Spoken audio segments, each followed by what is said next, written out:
First, want to apologize for not having the questions section posted for week two until today. Getting the exit tickets on Monday and then getting the video done on Tuesday to post right away can sometimes take a little time. And then it turned out I had to my son's graduation in there as well as the end of the school year and professional development days. So again, I apologize. Didn't seem to have too many questions from last week on your exit ticket, and the ones that do, I'll kind of address right now. But before I do that, I forgot to mention a feature that I have here on D2L, which is this attendance register. And so I want to take a minute to show you how you can use this little option here.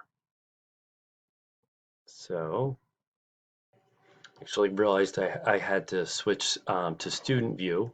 So you have this attendance button here that if you click on it, you'll see that there are all the assignments that are on your checklist that have probably what you best term to call is a deliverable, where something is due. And so as I'm kind of going through all of the work that you've submitted, I will on occasion comment on some of the things that I'm able to type back on, like in Google Doc, or I'm able to use some of the information that you have on the Padlet to kind of to help redirect or respond to questions this week. So you can, if you want to see class two, class one is done, week one, I should say, and week two, you'll notice I went through, and you'll notice this is my attendance register, so my name gets included in this when I'm assessing it. And here's all of the things that you would have completed during week two. And I can look over and see, is it missing or is the assignment present? So in this case, I must have forgot to do that learning check on that statistical piece. And uh, but I turned in the other three um, activities, including my discussion, but it looks like I forgot to respond to two peers. So what I can do is just go back in and add to the responses that I forgot, and then I can just email me or the professor to say, hey, I updated that, and just to let you know. So you can just track your own progress with that. So that being said, I did want to take a minute to address some questions. So, looking at what first question was just not necessarily a question, but just a clarification on the international assessments and national assessments are really the types of content that they're asking is really comparing students, overall reading and math ability, especially international for mathematics and science, to be able to have a point of comparison. And the national certainly has, more of the content that's related to English and math and science and some social studies, usually embedded in the English questions. So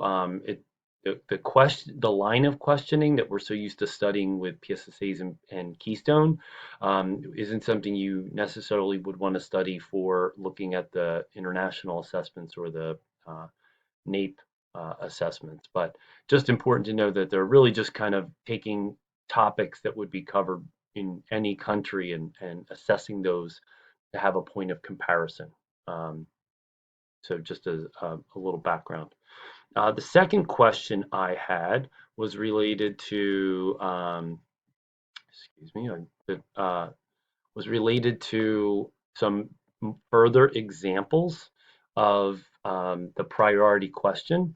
And so I have this PDF here that I found with a quick search on the internet that I thought it was a great reference tool for you to be able to look at to get in a lot of the questions, both on in your feedback and after reading some of the Padlet and the Google Doc questions that you had, I thought it'd be helpful for you to see some examples. So we have, one around college readiness, and you could see the question is, what skills required on the PSAT do our students struggle with most?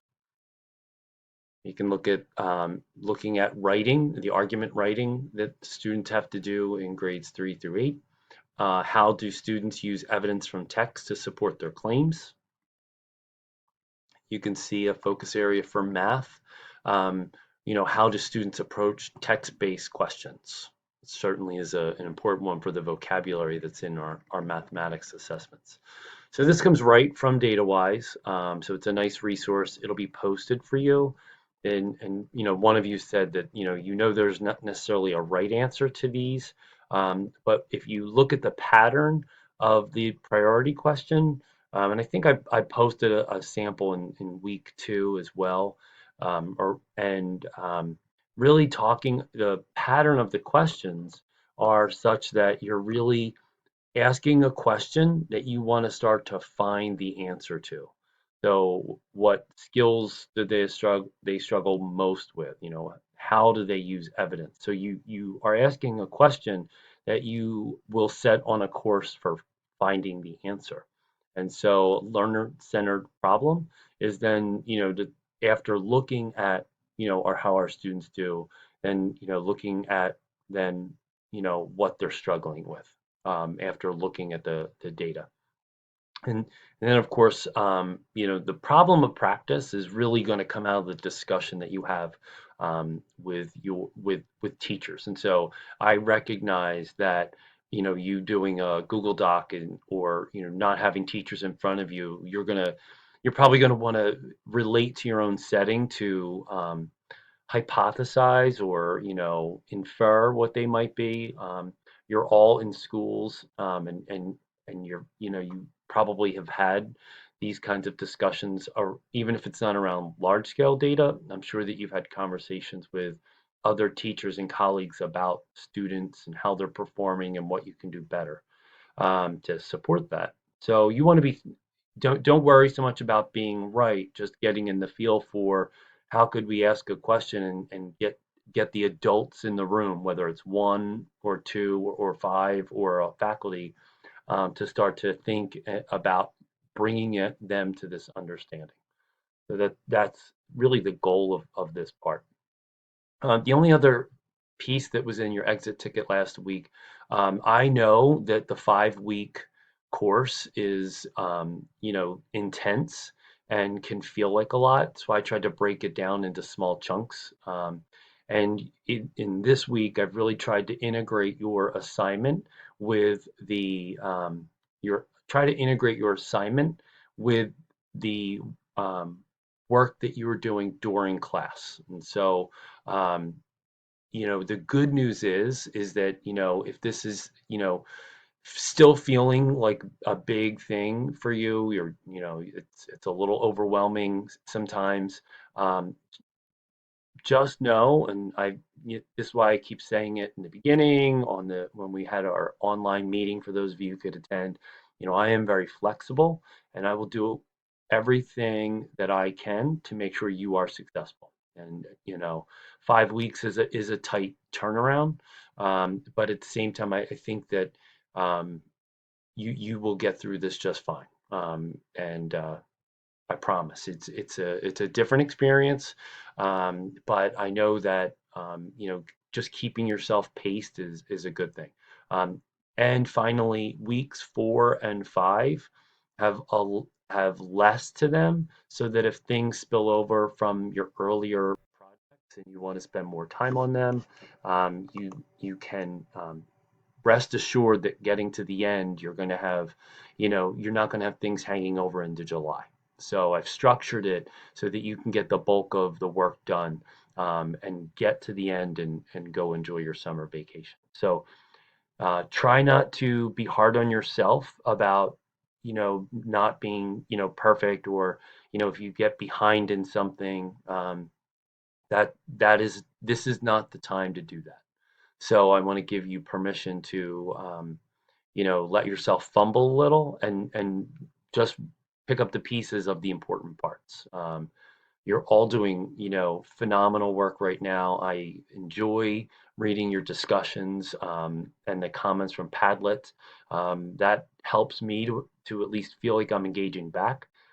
If you were in front of me in class, I'd be moving from group to group and listening in and taking notes on the things that you're thinking about and what's important to you. So that being said, I'm going to stop there so that I don't ramble on. And I'm going to post this in two places on D2L in the news section and in week 3 so that hopefully you don't miss it.